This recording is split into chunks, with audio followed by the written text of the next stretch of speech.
Prezados ouvintes, sou Alexandre Alves e esse é o Panorama, podcast da Escola de Comando e Está no Modo Exército, produzido pelo Observatório Militar da Praia Vermelha. Aqui você ouve temas ligados à defesa, aos conflitos bélicos, à geopolítica e à estratégia. Estamos na Praia Vermelha, observando o que acontece de relevante no Brasil e no mundo.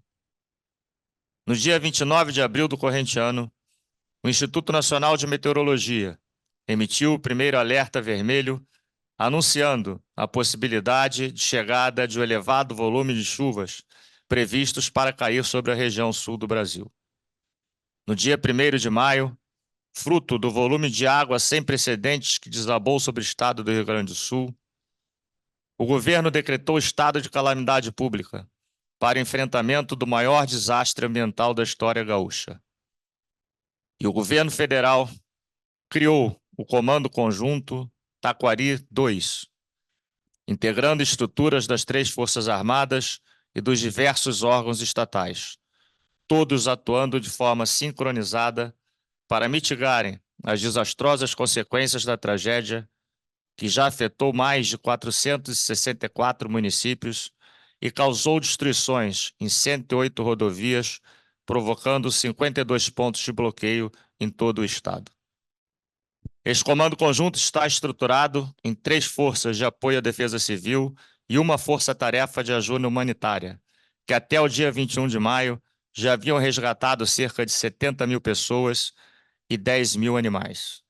O esforço de todos os envolvidos se materializa nas seguintes entregas para a sociedade brasileira: construção de 8 pontos de travessia, desdobramento de 11 hospitais de campanha, que já totalizam mais de 9.500 atendimentos, mais de 2.500 toneladas de doações transportadas por aeronaves, mais de 5.000 donativos distribuídos por via terrestre, milhares de litros de água entregues para hospitais, abrigos e pessoas isoladas, centenas de toneladas de refeições, mantimentos e medicamentos distribuídos e o intenso uso de drones para a localização de pessoas isoladas.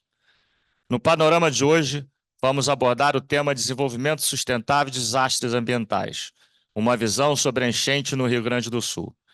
E o nosso convidado é o Major Rafael Bonato, doutorando do Programa de Pós-Graduação em Estudos Estratégicos da Universidade Federal do Rio Grande do Sul e oficial de operações da 6ª Divisão de Exército, situada na cidade de Porto Alegre.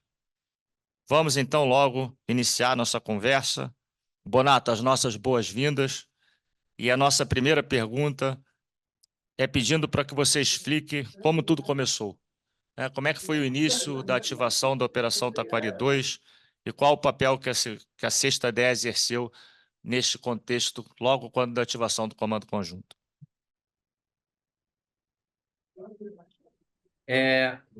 Bem, bom, tudo bem? Então, respondendo, um dia a gente estava nas nossas atividades ali normais, né, do dia a dia, e estava chovendo bastante, né? Chovendo já há uns 2 dias e o IMET tinha dado o alerta que cairia bastante água, bastante chuva, muitos milímetros no dia. E aí estávamos nas nossas atividades rotineiras quando recebemos a notícia de que havia uma necessidade premente de mandar tropas para o Vale do Caí, né, para São Sebastião do Caí e para Lajeado, que é o Vale do Taquari, uma cidade localizada no Vale do Taquari. Porque ali a situação estava crítica, já tinha inundado a cidade, tinha um bairro que estava debaixo da água. E aí a gente percebeu que a coisa não era... A coisa tinha tomado uma dimensão grave, né? E nós tínhamos a experiência de setembro do ano passado, e aquelas regiões também foram afetadas. Então a gente imediatamente já mandou as tropas lá, as nossas tropas de avaliação inicial, mandamos para lá. E aí a gente depois percebeu que, né, o Comando Conjunto foi ativado, o CMS, né, o Comando do Sul, ele se organizou, né, para montar novamente uma operação. E aí, assim, a gente iniciou a nossa Operação Taquari II. Bonato, de uma forma assim bem rápida, eu sei que até é difícil a gente explanar isso, mas como é que está estruturado esse comando conjunto que foi instalado? Como é que são quais são as principais peças de manobra desse comando conjunto? Que tropas você tem na mão? Que órgãos estaduais e federais estão participando junto com vocês? Bem, eu tô na divisão de exército, né? Eu sou oficial de operações de uma divisão, ou seja, o meu comandante é um nível 3 estrelas. No nível 4 estrelas, é ativado, então, o comando conjunto, nível 4 estrelas. O comandante conjunto é o comandante militar do Sul. E esse comando conjunto, ele ativou também uma força naval, uma força aérea componente, e ele mesmo é a força terrestre. Essa força terrestre componente, ela foi desdobrada em 3 forças de ajuda humanitária, uma a norte, uma no centro e uma no sul, uma força humanitária logística e uma força humanitária de engenharia. São essas 5. Eu faço parte de uma dessas forças, a Força de Ajuda Humanitária Central, que é composta, né, ela é integrada pela 6ª DE. Então, eu estou num nível, né, de comando de 3 estrelas. Além disso, o comando conjunto ativado, ele estabeleceu relações, né, ligações com órgãos. Então, tem ali relações formalmente estabelecidas com a Defesa Civil Municipal, a Defesa Civil Estadual, a Polícia Rodoviária Federal, a Polícia Civil, a Brigada Militar, Corpo de Bombeiros, os ministérios, né, alguns órgãos do executivo, por exemplo, o Ministério da Saúde, o pessoal do SUS também presente, e recentemente também ministérios mais específicos, como direitos humanos, também o Comando Conjunto está se ligando diretamente a isso, porque tem umas demandas específicas que estão sendo atendidas nessa parte.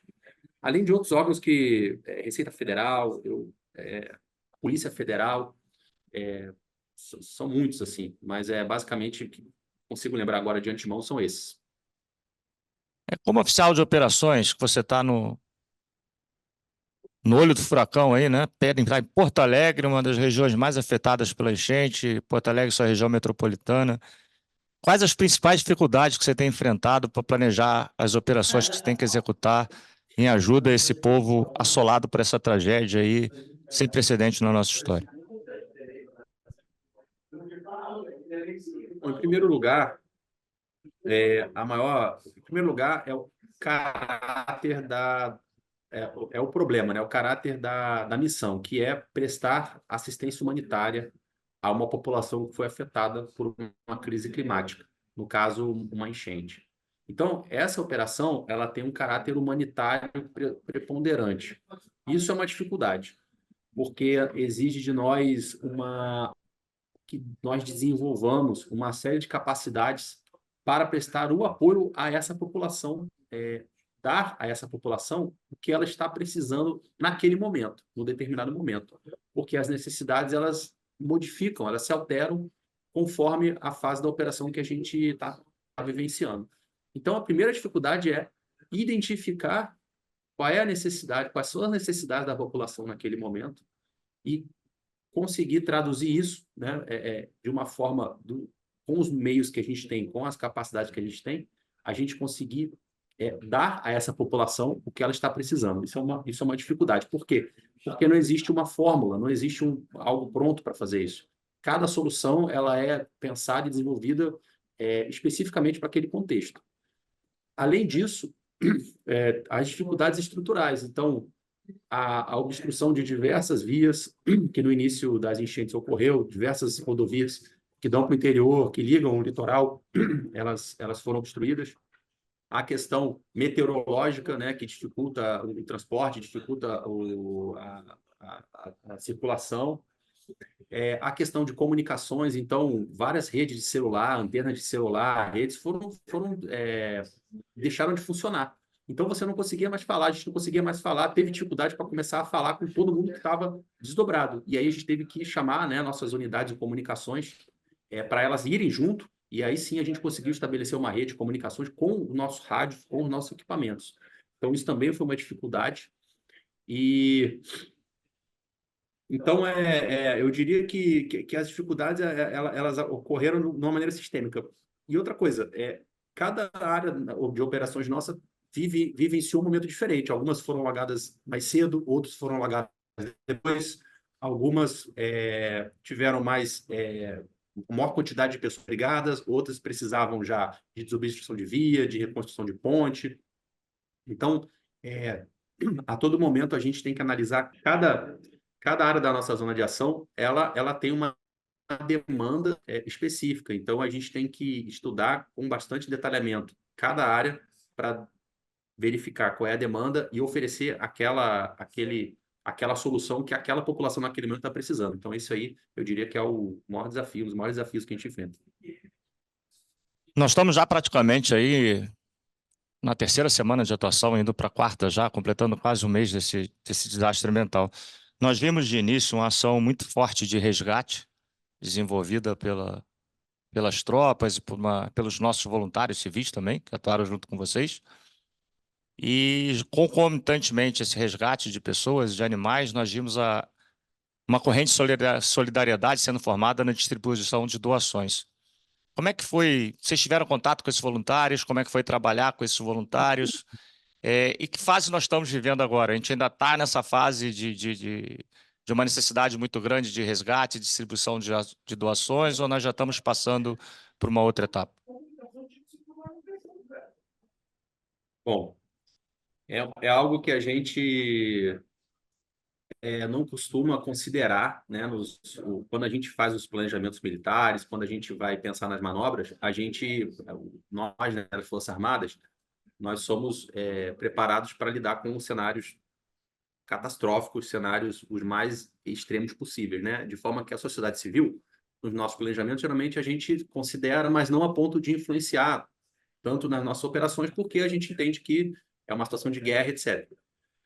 Mas para o contexto aqui atual, para o contexto da operação, eu diria que a sociedade civil ela tem tido um papel preponderante, tá? Porque a capacidade de organização que eles demonstraram, né, que a sociedade demonstra, para acolher esses desabrigados e para oferecer a eles o suporte que eles precisam, essa capacidade ela está sendo muito útil e muito eficaz. Por exemplo, nós temos ao norte aqui de Porto Alegre duas cidades que com certeza todos já ouviram falar, que é São Leopoldo e Canoas. Essas duas cidades são sede de duas universidades, a UBRA, que é a Universidade Luterana do Brasil, e a Unicinos, que é a Universidade do Lago dos Sinos.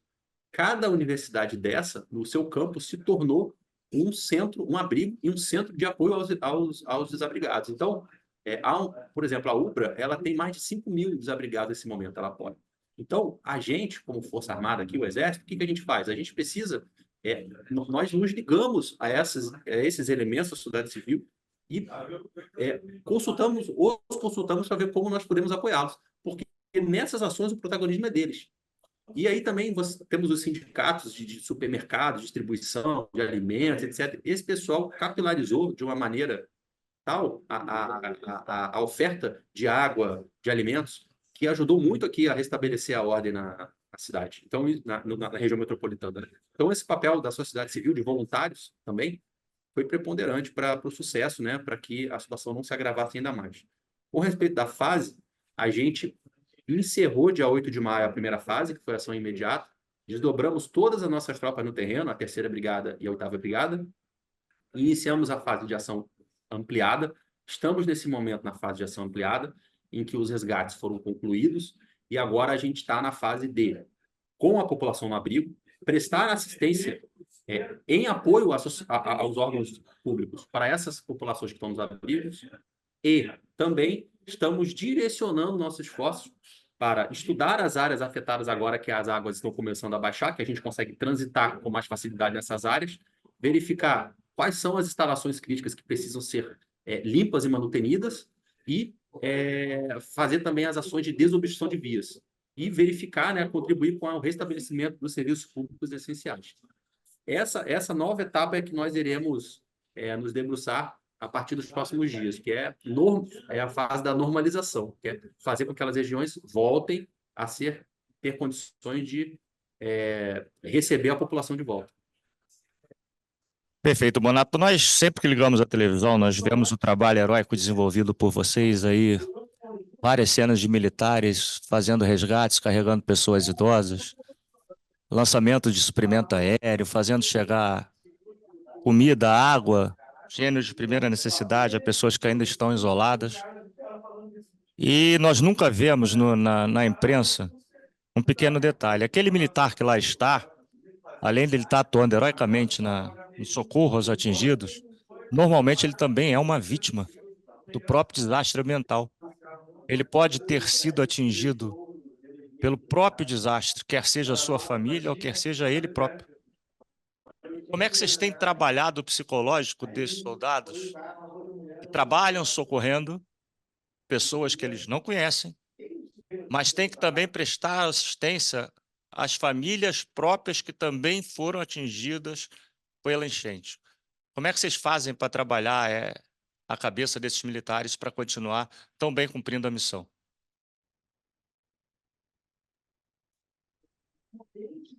Bom, eu dividiria a resposta aqui para te responder em duas partes. Primeiro, as nossas tropas diretamente afetadas, né, pelo problema. Então, o Vale do Caí, o Vale do Taquari, o Vale dos Sinos, é onde residem a maior parte dos nossos soldados, dos nossos sargentos, das nossas tropas, né, que compõem os batalhões de infantaria e os batalhões aqui na região de Porto Alegre. Então, o impacto foi direto sobre elas. Tá? Então, a primeira parte, né, da análise é qual foi o impacto da catástrofe sobre as nossas tropas. Ou seja, quem perdeu algum ente, quem perdeu algum familiar, quem está com um familiar desaparecido, quem perdeu o contato com a família. Primeiro ponto. Segundo ponto, quem perdeu bens materiais, quem teve a sua casa inundada, quem perdeu seus móveis, quem perdeu seu automóvel, quem perdeu algo consideravelmente na parte material.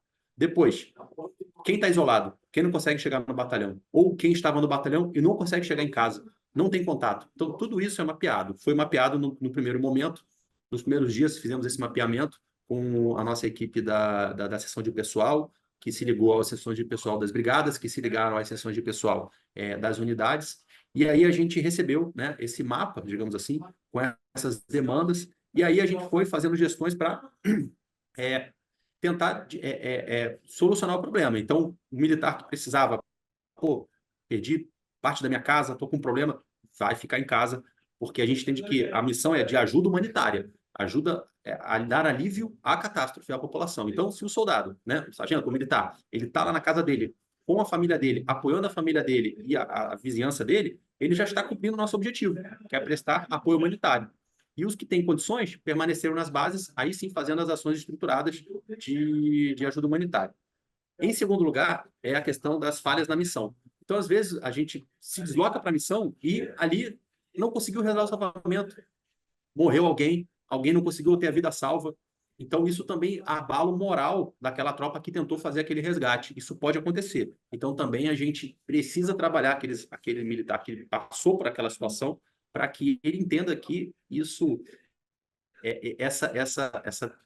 esse choque que ele recebeu, tenha que ser superado para ele prossiga, né, nas operações de realização de busca e salvamento. Perfeito. Bonato, tem algum hospital de campanha desdobrado na tua área de operações aí, da 6ª DS? Você podia comentar para a gente um pouquinho, rapidinho, sobre isso, que a gente já está chegando ao final?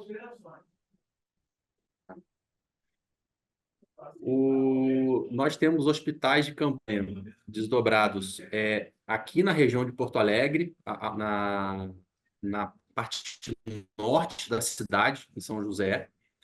Nós temos um hospital de campanha desdobrado em São Leopoldo, onde era o antigo 16 GAC. Ali é uma área nossa, tem um hospital de campanha desdobrado. E temos hospital de campanha desdobrado, será desdobrado o hospital de campanha nas próximas horas, na região de Guaíba, que é do outro lado do Rio Guaíba, né, do Lago Guaíba. Do outro lado ali a gente vai desdobrar também o hospital, será desdobrado o hospital de campanha. Eles não são da 6ª DE, eles são, como eu expliquei no início, da Força de Ajuda Humanitária Logística, tá? Eles que fazem a gestão desses hospitais, mas nós da DE apoiamos o funcionamento desse hospital. Por exemplo, nós fazemos a segurança do hospital, muitas vezes fazemos até o apoio de logístico desse hospital, muitas vezes a 6ª DE participa no apoio a esse hospital.